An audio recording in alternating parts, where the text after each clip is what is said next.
One of these days I will be rid of the ghost of Klang, but today is not that day. I'm going to tidy up some of this spaghettiness because I have over-conveyed this a little bit. We have a control room. We have a hangar bay.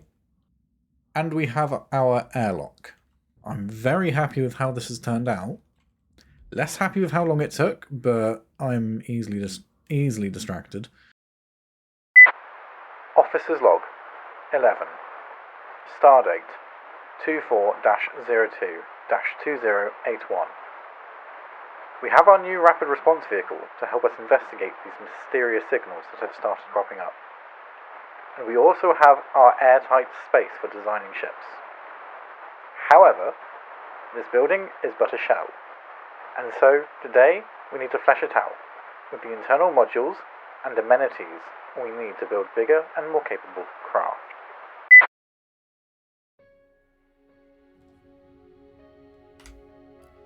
Hello fellow engineers.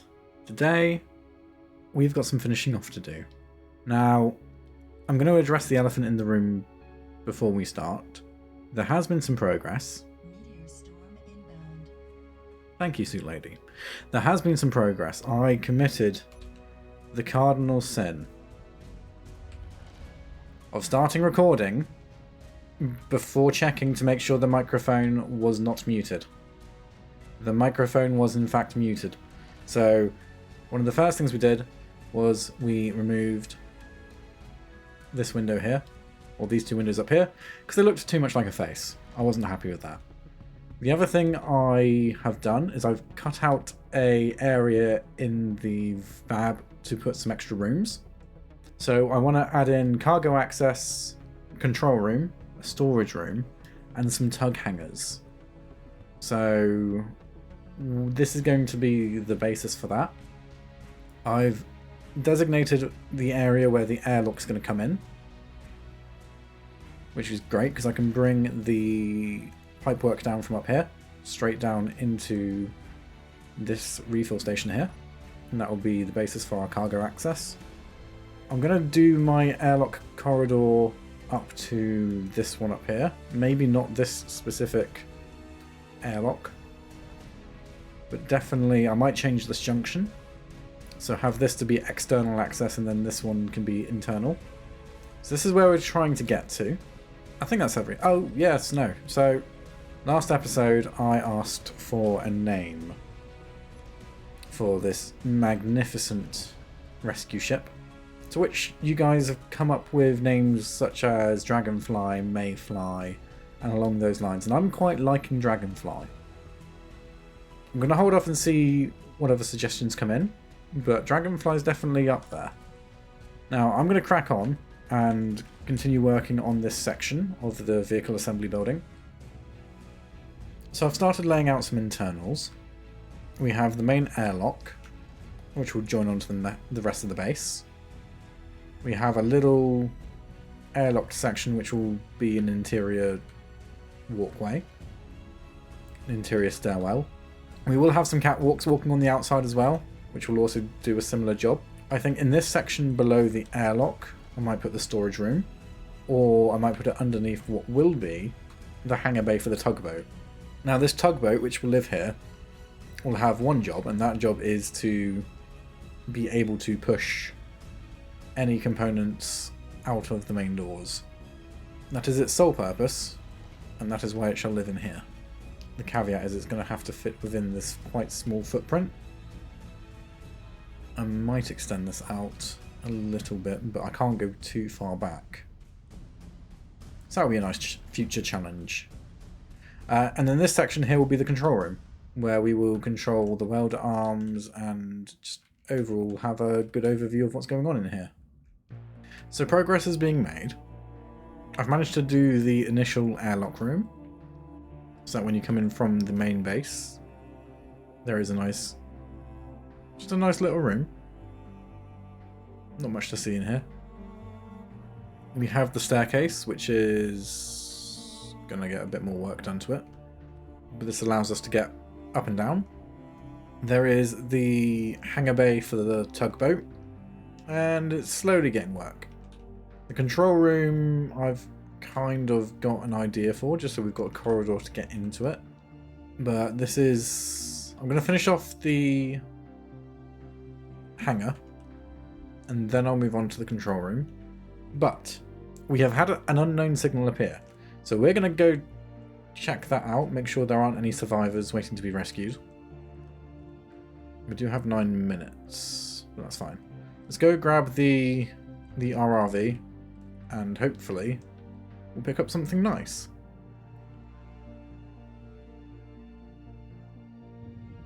Oh, this looks like it's sparking. Whatever it is, it's been damaged. Oh, it's another one of these booster things. Oh, got a helmet. Okay, so if there's a helmet in here, that means... and credits. Meal pack. Okay. So perhaps... maybe there are engineers around. Now, if there are engineers around and they're sending out these probes, they should probably include their GPS location. They're not very smart engineers. That being said, I'm going to take this as proof of life. There are people around. There are other survivors. I'm hoping we'll be able to find them. They may have had the same thought that I had and have headed towards the planet. Let's return to base and continue working on the vehicle assembly building.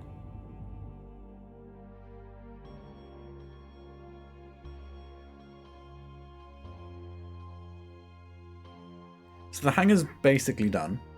There are a few little pieces which probably need some detailing, mainly this part here.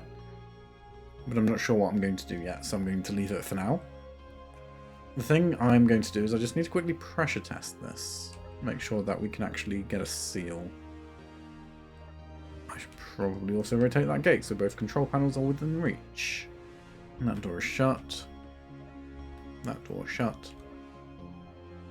And it pressurizes. Cool. I can't actually get to that. Oh, I can get to that vent. Brilliant. Let's just quickly depressurize everything. There you go, depressurized. Let's reopen the doors. Okay, cool.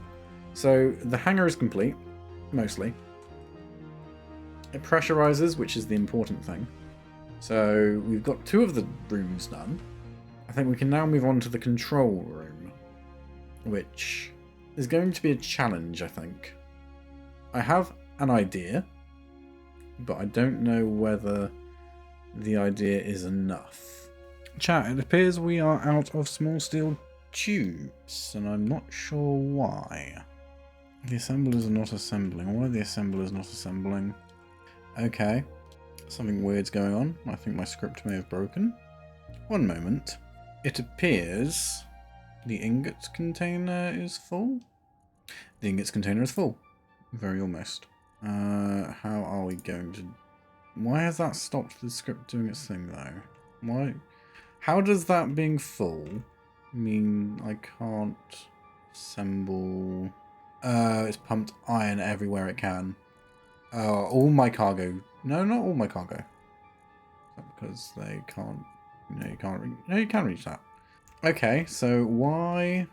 Oh, why do small steel tubes not be produced? Is it because all the assemblers are... Nope, their inventories are empty. We have space in the components cargo containers. I think the game is just a bit confused. The food container is also full. Let's designate another cargo container. No, it hasn't refreshed. Why are you not working? I think my inventory management script is just having a moment. I'm going to try and refresh it and see whether that actually starts working again. Okay. New day. New update. I have managed to quash the bug that was haunting me. One of these days I will be rid of the ghost of Klang, but today is not that day. I fear I may have just tempted fate and moved him somewhere else. That being said, I have figured out why Goat stopped working. So the issue at hand was the stock screens which I put in the hangar. These 2 screens here were the main issue. These screens are looking for the cargo containers on both worker bees. So this screen is tracking Mark II, and this screen is tracking Mark I. Now, the issue at hand is when it can't see the cargo containers of these two ships, because they're not docked or for whatever reason, the script crashes. The script panic, it crashes. And it gets stuck in a bugged out state. As you can imagine, these ships don't tend to spend a lot of time docked when they're being used. Especially considering the entire time we were building in this previous segment, the Mark I was just floating out and about. So the script wasn't even working the entire time we were building. So the reason I know that the worker bees and the stock screen is the issue, because if I just undock one of them, if we undock, say, the Mark I, let's undock the Mark I. Of course it's working now. Nope, there it is. So with the Mark I undocked, it starts getting an error during main loop, step 4.1. And if we redock it, relocking it back to the pad, fixes those errors. Same thing happens if we undock the Mark II. The only thing those two have in common is the stock LCDs. So we can turn it off, we can turn it on. How do we fix it? So the solution to the curse of Klang this time is to get one of these little screens and slap it onto each ship. Now hopefully, is that the right way around? No, that's sideways. So what we're going to do is we're going to take the script from this screen and put it on that one. And we're going to steal its name.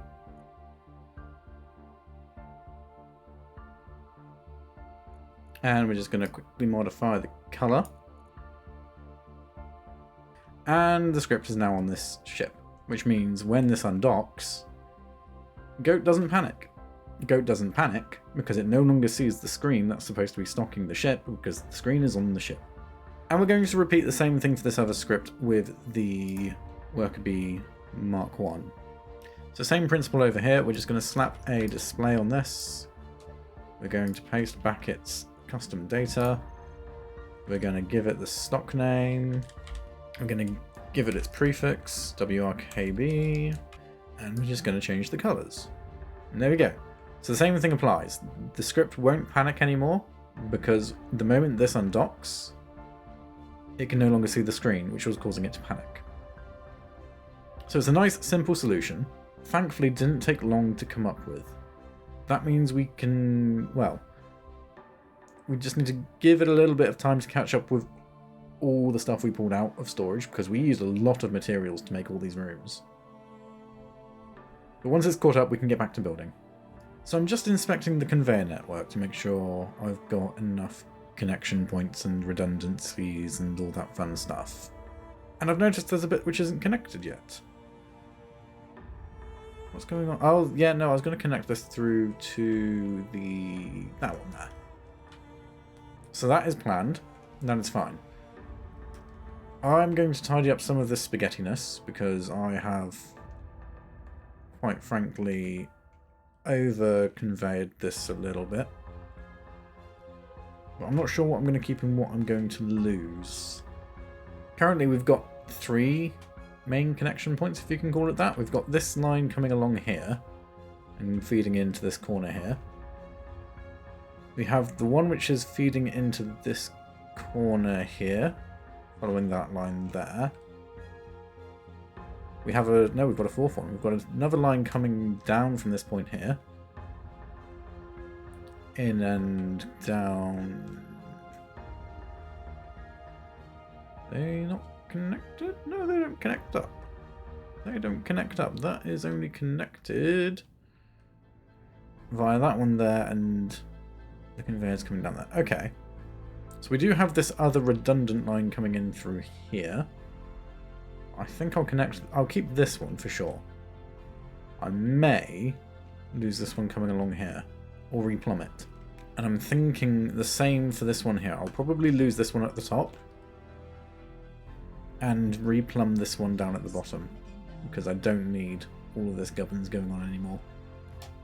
Okay, I've tidied it up, and I haven't separated anything, which is good. Everything is all plumbed in, everything is as it should be.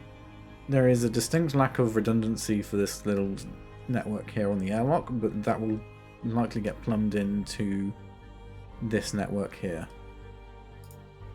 Okay, moment of truth. I've whacked a door and small windows on this. Let's see if it pressurizes. It does! Happy days. Cool. So, we now have a basic shell of a control room. I'll greeble and decorate and make it look pretty. I don't know what I'm doing with this wall yet, but rest assured it will not be just left as a plain blank armor wall. And again, I'm quite happy with how this has turned out. Let's just depressurize the room so we don't waste our precious oxygen. What I have done is I've put these stairs coming down to join what would be a catwalk, which runs along the bottom here. I have an idea. I think I might like these new doors a little bit too much. But they really do work. And it's going to help me keep the catwalk down at a reasonable level. So the catwalk can run along this section here. I'm going to have to do something to hide the gate, I think. Not sure how I'm going to get around the gate, but I will figure out some way of dealing with this. I really don't like that it's even either. I'll figure out a way around it. That being said, we have the basis of 3 of our rooms done. We have our main airlock that will connect to the rest of the base. We have our corridor, which allows us to get down to the main floor. We have the hangar bay for the tugboat once we've made it. We have our main control room, which will allow us to use the welding arms. And then we'll have another external exit. The external exit will allow us to climb up to the main pads using the catwalk walkways. So what else do we need to do? That is the question. I kind of wanted to do a storage room, but I don't think it's necessary. And I do also have this extra section that I can cut out, but again, I don't think it's necessary. Okay, this feels much nicer. Having this centralized, having these windows bigger, this control room is feeling much more nicer. I just need to get some control panel module things down just to make it look a bit more control-y roomy and less empty. Control room has been suitably greebled. We have our timers and our event controllers, which will ultimately control the doors. Pressurization and door logic. We have our buttons that will allow us to open, close doors. We have a few just detail consoles just scattered around to make it look like a control room. I've added this projection table just to give it a nice finishing touch. Originally I wanted to project the actual base onto the projection table, but it was a little bit too big. So, we have a control room, we have a hangar bay, and we have our airlock.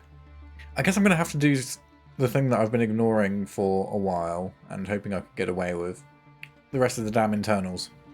There is a lot of work to be done in here, and we haven't even started on the outside yet. I have my work cut out for me. But that's fine. We'll make this work.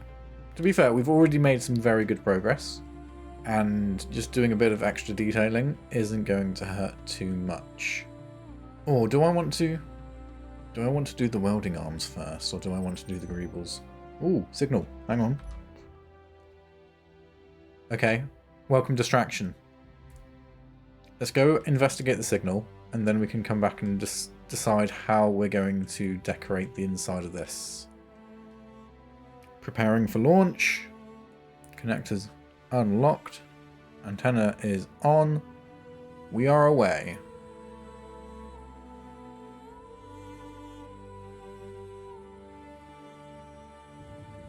That's a little solar powered thing. Hello.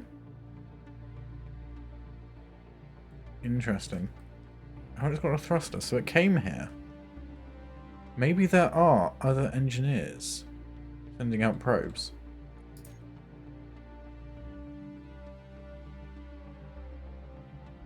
Okay, so no additional crew, But that gives me high hope for the future that there might be other people out there.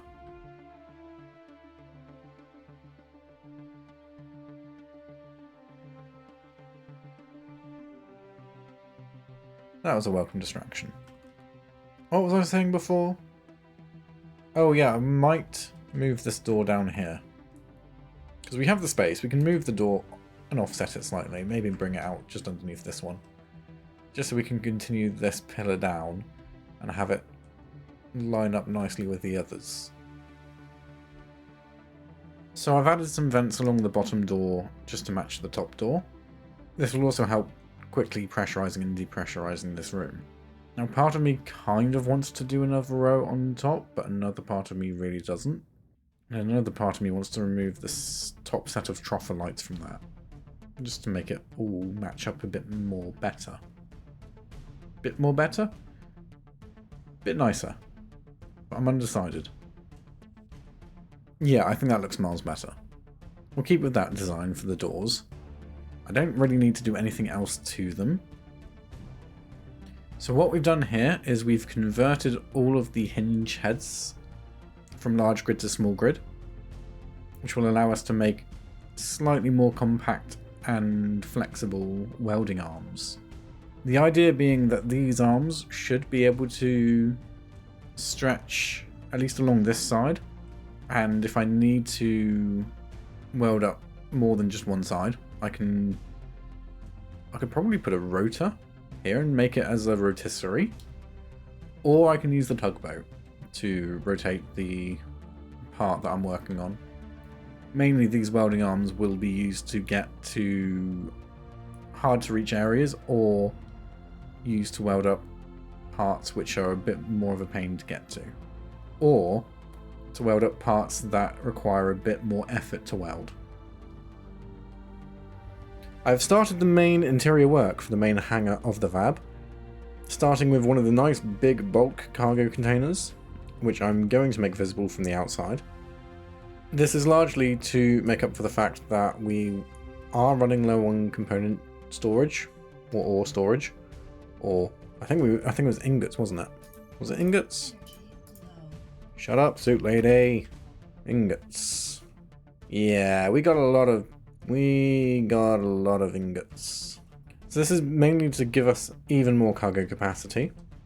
I've also spent a little bit too much time, perhaps, making this little utility room.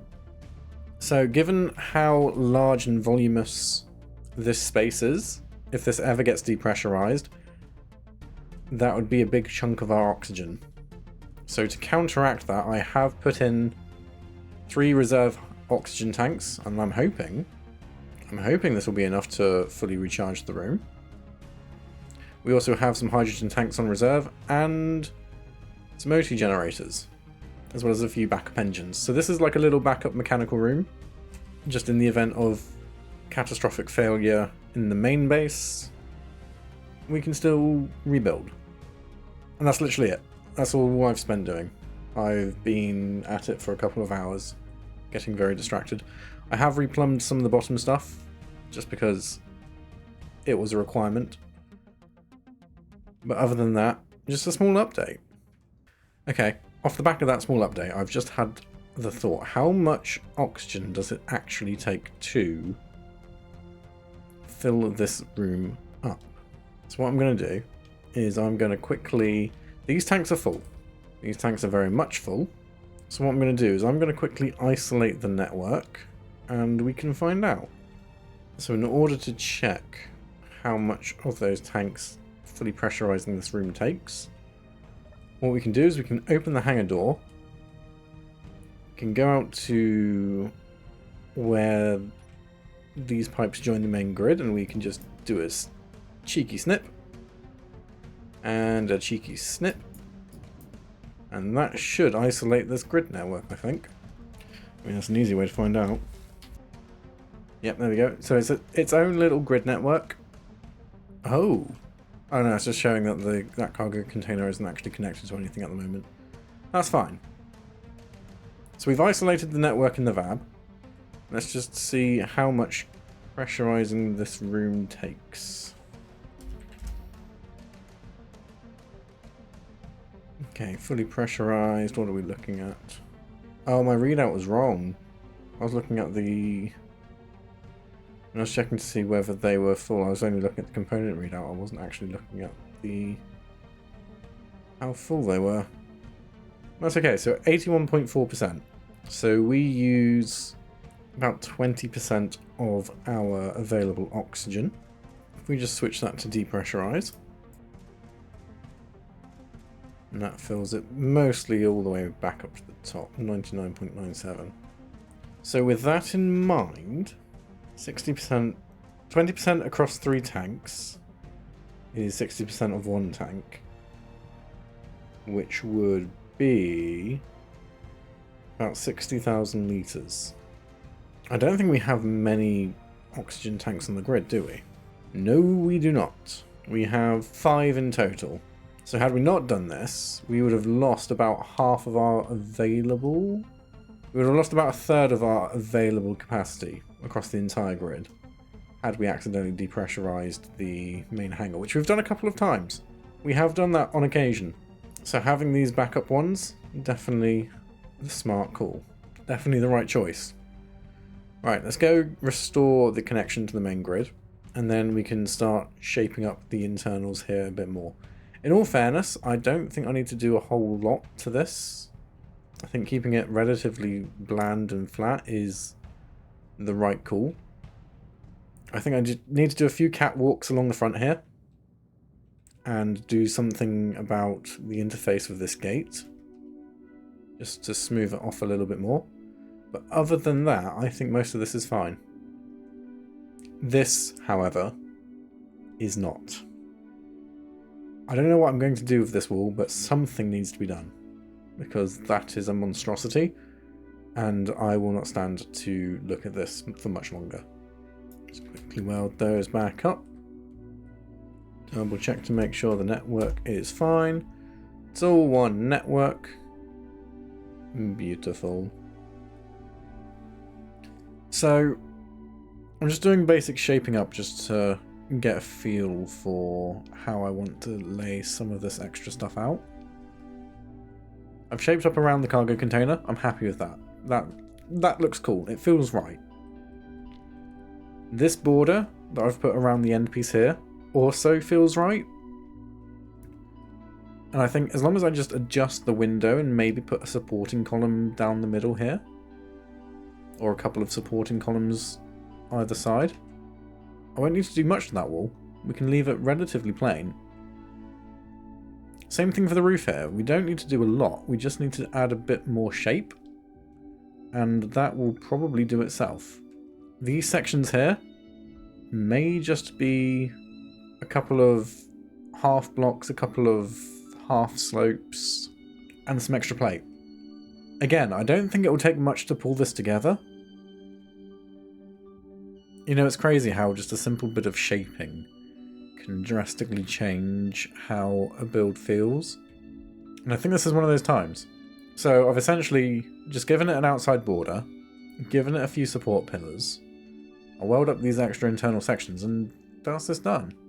It's still the same to a degree. It's still a flat wall with some windows in, but now this feels so much better. And that's purely because we've given it a little bit of shape. And I think that's all I need to do with these flat sections up here. Just give them a little bit of shape, a little bit of character. And that will be plenty.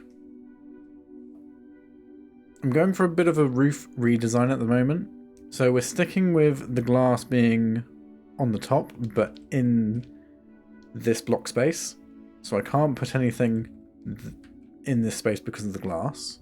So I'm thinking if I go for a combination of half beam blocks, obviously the tropholites are going to go where they go, but half beam blocks, half blocks, some slopes, and then the barred windows like I did in the hangar, I think this could look quite effective and at the same time look purposeful. I've laid that out. I'll weld up this half and then I'll compare it to the blandness of the original half, and I'll see whether this is too busy. I don't want to do it on both sides until I've got one side how I want it. and then I can just copy it across. But my main concern is this is going to look a bit too busy. Yeah, the verdict's in. I very much prefer the shaping that's going on the left rather than the simplicity that's going on the right. My fear that it would look too busy was unfounded. I think that's the right amount of busyness. I think that's going to work quite well. The other thing I have done is I have also just subtly reworked this edge piece here just to make the shaping work a bit better. But it also marries up with what's happening on the other side. So all being said, this is starting to shape up much nicer than I was expecting. So what we need to do is we need to repeat what we've done on this side over to this side. Which is, I was going to say easier said than done, but it's actually as easily said as done. And that is what we're going to do. So I've just had an idea. The first half of the idea was cut out the tropholites where the beam blocks come across. Just so it's one continuous supporting beam. And then the other idea I've just had is run a beam block in place of the tropholites and put the tropholites either side in the gaps. So a full beam block going this entire length, because that will give it a nice bit of depth, as well as give it a nice unique kind of shape and structure. It will make it look like this bit of roof has been reinforced. So I think that's the aesthetic I'm going to go for. So give me a moment while I completely reconfigure all the lighting on the roof. I know that these type of beams get their integrity from being in that orientation and not in that orientation, but it looks cool. And unfortunately, rule of cool will always win out. I think what I'll do is I'll transition these halves into the half slopes, so it kind of ribs along the middle. But that's the idea we're going for the roof. I think that looks really nice. I am actually really pleased with how that shaping has turned out. So we'll do a little bit of finishing off and welding up, and that's the roof sorted. Alright, the roof is in, which is good. It's looking mighty fine. I think the next port of call is this section here. Specifically this section here. And we can sort of slowly move our way along the wall either side. But these doors, something needs to be done here. I'm not happy with that. I was having a hard time trying to obfuscate the bottom of this gate while also figuring out how to put a catwalk in. So I've decided that instead of trying to inset this part of the wall, I'm going to step it out. I'm using a lot of interior blocks just to give this bit a bit of shape, but the catwalk will then run along the top and everything will be fine. We just ignore the transition at the end here.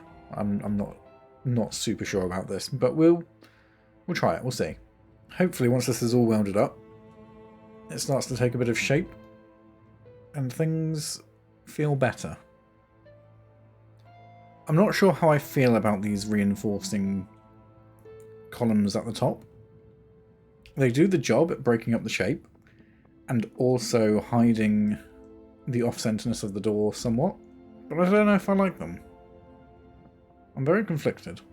We'll leave them in for now, because I've done enough faffing around trying to get them looking nice. Let me know in the comments what you think of these, because I'm not too sure. You know, I changed my mind again. It came to my attention that I do have a example of a supporting pillar that works really well, which is there. Right there. Shush, suit lady. So using this pillar as a base, that looks much better, feels better. But in order to integrate that in, I needed to do something funky with the slopes here. And that didn't work with the tropholite in the middle, so those have all gone. So the tropholites in the middle here have all gone. They are now part of one continuous beam. But I quite like how this is shaping out, so I'm going to read this across to the other pillars. And hopefully that'll be the last iteration on this one. Catwalks are in.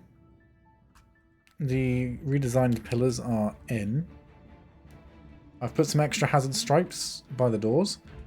There's a little bit of darkness that I need to address, but other than that, this is pretty much ready to go. Except I have become incredibly indecisive and decided I don't like this floor pattern anymore. It's too convoluted. So what I might do is just rip it all out and do it as an outline. So instead of alternating between this style of floor and this style of floor, do this style of floor all the way around, but with the outline following the entire length, or maybe do it in 2 sections. Oh, I hate being indecisive. I think I'll keep this 3x3 where it is, and do that section as 1 block, and that section as 1 block. Or, again, the indecisiveness coming out. Do I 3x3, 3x3, normal armor blocks, and do that as an extended section? I think we do the third option. Looking at these 2 floor designs side by side, I much prefer this. Much prefer this. Especially when you consider the fact that when you recolor this, you still get that grey outline, which is quite nice. Whereas if you recolored this, looks a bit naff. So this is definitely the right call. I just need to copy this over to this side. You know, sometimes I just don't know when to stop. I discovered that there's a decal block which lines up with the outline and allows me to do the yellow stripe. So I did the yellow stripe. Either way, I need to stop greebling. I can greeble for days, and quite frankly, I've run out of time for this episode. So I think next week we'll give it a lick of paint, and then we'll start thinking about tackling the outside, because boy oh boy, at least underneath here is definitely going to need it because of all these floor blocks, and it needs some shaping because we've got a whole bunch of boxes outside. It's a bit of a mess. So I think we'll call it a day for this week, because we've done a lot of progress.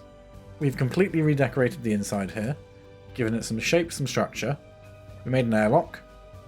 We made a smaller secondary hangar for the tugboats, which will be used to push the modules outside. We've made ourselves a nice control room, where we can do the construction using the welding arms, that we haven't built yet. And we also made a little backup utility room to store extra oxygen, a bit of extra hydrogen, a bit of power if we need it, and we can turn ice into both oxygen and hydrogen should we require. So all in all, it's been very productive. I'm very happy with how this has turned out. Less happy with how long it took, but I'm easily distracted, and also suffer from scope creep quite considerably. That's besides the point. The internals are done. Next week we'll work on the externals, and then, I promise, after that we can start building this satellite. Thank you all for watching, I very much appreciate it. If you haven't already, please like and subscribe, it very much helps the engagement and the algorithm and all that fun stuff. If you have any feedback with some of the building decisions I've made, or just general comments on the building style, please feel free to leave it below. I very much enjoy reading all of them. Until the next time, this is Fiery Shadows of the UPML, signing off.